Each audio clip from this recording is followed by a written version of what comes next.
Hey, I'm delighted to say Sarah Rowe, now of Melbourne Victory, is on the line from Melbourne. Sarah, good evening / morning to you. How are you? Oh, I think we're on mute. One of us was on mute. We can't hear you there. We'll go back to you now. Yeah, we can hear you now, I think. Yeah. Not me, I don't think. There you go. Can you hear me? Hi. Working How are you? perfectly, yeah. Before we get into your story, what do you think of the Lee Keegan era finishing? Because he's an all-time legend. You're a Mayo footballer yourself. Oh, it's just incredible to see, I suppose, a guy who could probably play another 3 or 4 years at the top of his game, because he's finished on such a high. And I think that's, having not have an All-Ireland final in his pocket, but have had such a decorated career himself. It's amazing to finish being at the peak of your performance, essentially. But yeah, it's sad to see him go, because he's just, he's a mainstay in Mayo, and he has been for so long. Right, so let's talk about you. Last time we spoke to you, a couple of weeks ago, you were in the AFL off-season, and now you're back in the middle of the actual soccer season, having been picked up by Melbourne Victory. So how did this all come about?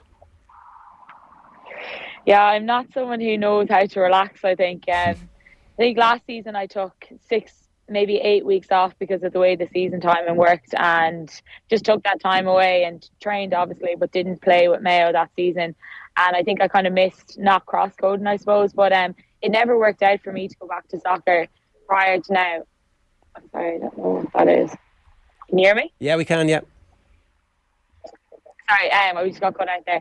It never worked out before now to go back to soccer because of the season time and dates with AFLW. So it was always that. It was, there was always an option to go back to Gaelic football. But I had definitely left soccer on an abrupt note a couple of years ago to focus on Mayo that year that we got to the All-Ireland final in 2017. And from that, then I got the opportunity to come out to AFLW, and probably only thought that I was going to be out here for a year, and then 5 years later I'm still here. But having returned to soccer 2 years ago with Shells, just I had that itch. I was like, I really feel like I'm not done. I just don't know when I'm going to get the time or the opportunity to. So I just seemed to align this time with season, and a few conversations with different clubs. I spoke to Dave Connell at length. He was brilliant in, I suppose, my transition back, and just give me the belief that I could probably go back and play at some sort of high level, but it would be best to get a club either in Melbourne or come home and try get a club in Ireland or go from there. So these conversations have been going on for quite some time. When you were younger, Sarah, were you a Gaelic football head or a soccer head, or did you have an order of preference? I think my first sport was soccer, and then my second sport was Gaelic football. But I would say my favourite sport has always been Gaelic football, but it's just because I've come from a Gaelic football family with both my grandparents playing with Mayo. So I think that was always the thing. It was always about family, pride of place, playing with the team you've grown up with your whole life. But then I suppose soccer has brought, different opportunities for me, playing with Castlebar Celtic, then on to Shells. There was always stepping stones. But I remember at the time when I left soccer for that year after the under-19 European finals, like I always felt like I would go back, but I didn't really see the pathways at the time because there wasn't as many pathways. Then it was only 2 or 3 years after that you saw, girls go to England or girls go abroad to play soccer, but there just wasn't them pathways at the time. Had there been, maybe I would have made a different decision at the time. Well, I mean, a World Cup being in Australia, where you're already acclimatised to the weather and conditions, Sarah, that's a pretty coincidental pathway. No, I have a long way off that. I'm only back training about 5 weeks. I am not near the standard that I would hold myself to, and there's an awful lot of work to go in. And really, I know it's cliche and all as it sounds, it's really about me focusing on trying to get better every day and taking in as much education as I can and doing as much extra technical work as I can with the coaches over here.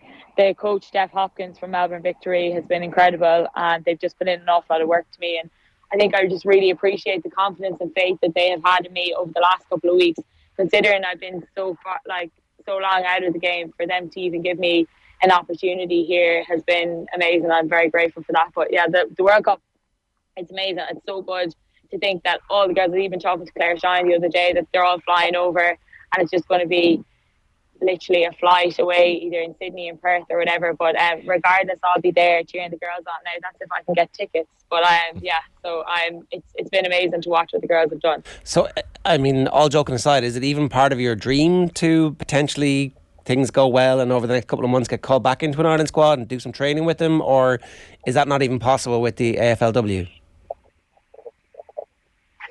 Well, that's like saying, like, if you had an opportunity to go to the Olympics, would you not go? Of course you'd go. Of course you'd love to go. Of course it would be your dream. Any sports person's dream would be to play at the highest level of any sport that they can get to. So, yeah, I said, like, obviously one can dream about things like that, but it just feels like, it feels like it's been 8 years really essentially since I've been playing at the highest level. So there's so much work that needs to go in from a personal point of view. Then, I need to bring that into Victory, and you need to perform week in, week out. So there's so many stepping stones to that. But for now, I'll just be definitely supporting the girls from behind.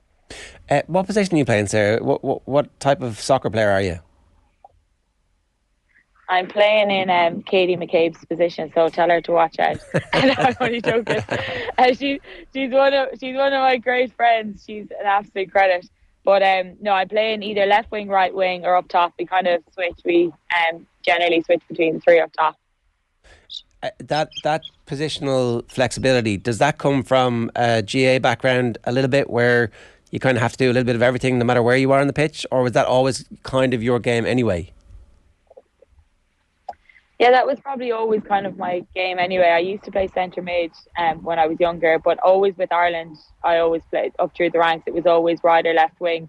But I think, I probably missed, within the AFLW, it's a very structured game, and I probably missed that flexibility of being able to play a bit more on instinct and kind of move around a bit more. But like Gaelic football obviously brings a lot of that as well. You do play a lot in instinct too.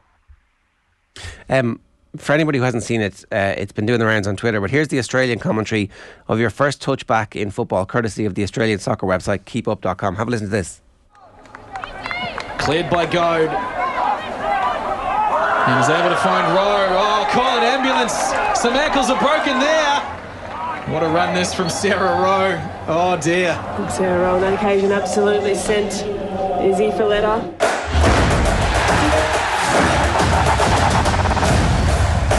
Call an ambulance, some ankles are broken there. Send for dinner, Sarah.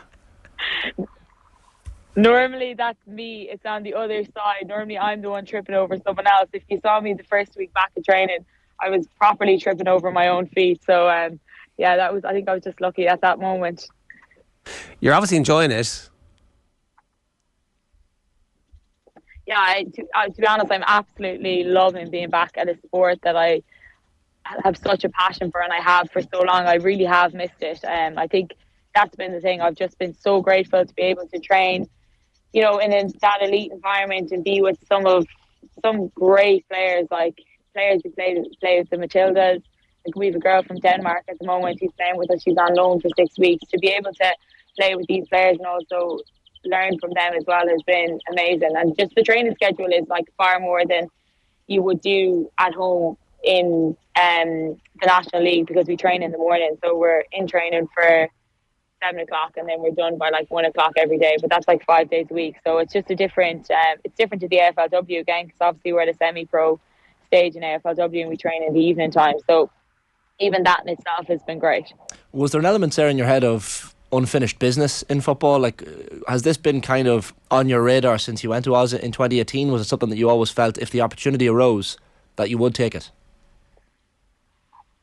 Yeah, I always used to have conversations with my dad just about, like, was there opportunities to play in Sydney, Perth, because there's teams all over the place, and you would have saw Julianne Russell played over in Australia. So I had reached out to her a couple of months ago as well to say, like, what was the standard like, what were the opportunities, that all those things. So I'd definitely been asking questions for a long time. It was like, how am I going to get the seasons to align? And I'm very much in the thick of it with Collingwood as well. Like, you didn't want to walk away from that fully without knowing what you're going into as well. So I think there was a lot of weighing up to do, and then it just seemed to perfectly align. This year I missed the first 5 weeks of pre-season, and then towards the end of Collingwood season they were coming into round one. So Jeff, the coach, was like, well, like, because they didn't even have that much footage of me. It was like there was a small bit from under 19, but like they were going off word of mouth from talking to Collingwood, from talking to clubs that I've been at before, and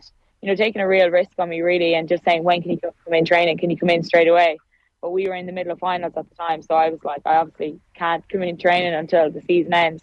So then it was a really slow approach as well. It was like Collingwood and Victory had to work together and be like, she can train once a week with Victory, the rest of the week with Collingwood, twice a week with Victory, then with RSV at Collingwood. So it was a really stagnated approach because obviously transitioning into a different sport, like managing your body, trying to prevent as many injuries as possible. So I think I was very frustrated at the start because I just wanted to get in straight away and get as much touch as possible. But yeah, I think the way it's worked out has been perfect.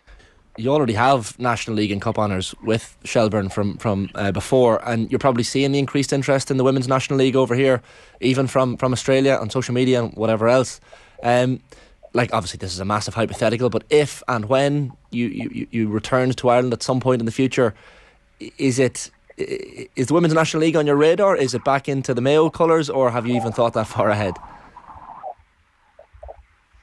Yeah, it's hard to think any further than right now. My goal is to get to April because that's the end of the Victory season. And, that's as far as you can think. And then after that, you go, we still don't know when AFLW is starting again next season or when pre-season starts. We've no definite date to that. So there's still going to be loads to weigh up in the middle of all that. But yeah, National League is definitely not something that's not on my radar. I always keep in touch with Shells and always chat to them. They're always in the background, even just wishing me luck for games and stuff. So yeah, that's very much, that would be in the back of my mind, definitely. So the soccer season finishes in April, and you say you don't know when the AFLW is definitely going to restart. When is it likely to restart? It's likely to restart the season to start the end of August. That would mean that pre-season would start probably end of May. Okay, so there's a bit of a gap there. Then there's a bit of a gap, yeah. So they think that the games won't start until the end of August. Right, so you've got a couple of decisions to make there, and you'll have an opportunity to put a load of tape down over the next couple of months.